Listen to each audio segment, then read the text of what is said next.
Friends, welcome back to Aparna's rhythmic life. आपका बहुत बहुत स्वागत है अपर्णा'स रिदमिक लाइफ में।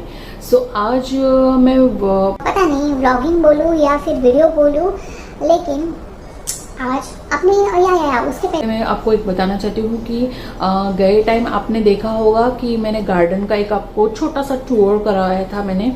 फिर आपको बहुत पसंद किया था कि ये अच्छा वीडियो मैं शूट कर सकती हूँ।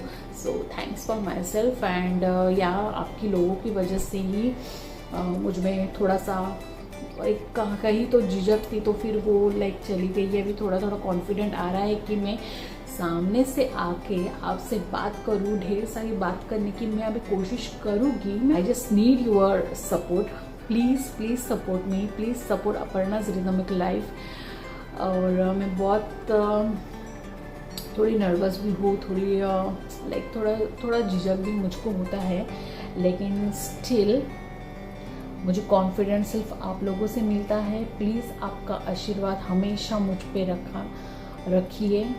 सो bye till then, love, like, comment, share and subscribe to Aparna'S Rhythmic life.